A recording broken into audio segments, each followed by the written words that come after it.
Well, personally, for me, it's always exciting to go back there, given the fact that I've been there and coached for a year and a half, and always excited to go back there and see a lot of friends, and hopefully this time around we'll have a good result as well. Are there a lot of similar players and staff from when you were there, or is it pretty much completely different? Goalkeeping coach and one of the assistants is still there. One of the players is still there, but everything else is new. So I'm not really exactly familiar what's going on in there at the moment, but some people are still inside the club, and I'm sure I'll catch up with them and find out how good this place is still.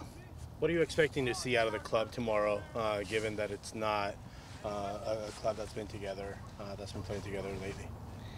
Well, we expect to win.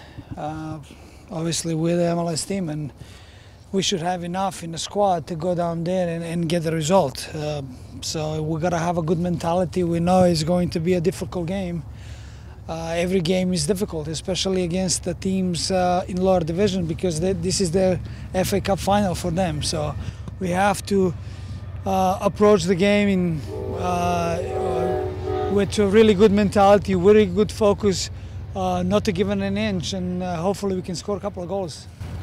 How do you go about putting together the team and choosing those S2 players to maybe bring up and help out? Well, that's probably a question for Brian.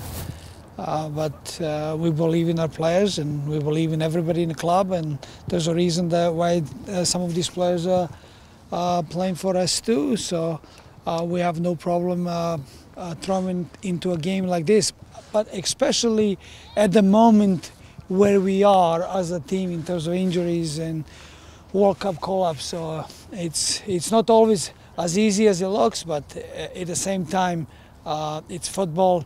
And we have enough quality to go down there and get the result. Going back to the you talked about in terms of giving an inch. Obviously, on defense, you don't want to give up an inch. On offense, how critical is it to take that extra inch and then execute?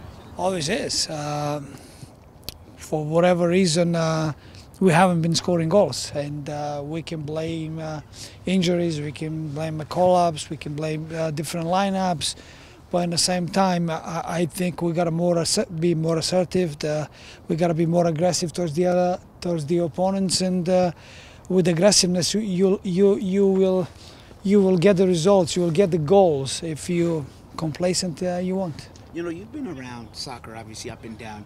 When you talk about being aggressive in offense, is it being aggressive before you get the ball and then also when you get the ball? Everything. Aggressive in movements, aggressive in individual duels 1v1, aggressive in pressing. All that is part of the game. So you want to play on your own terms.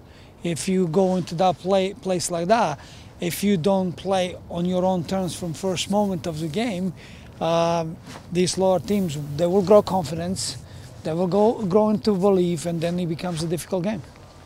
What kind of damage does it do for the growth of the U.S. national players to not have a team to be called up to for this World Cup cycle? So, for example, Dempsey, Roldan not being able to go out and represent the country. What does that do for their development, and what does that do for the team's development as well? Well, I don't know if that does anything for our development, but in the same time it's helping us, because we have a players.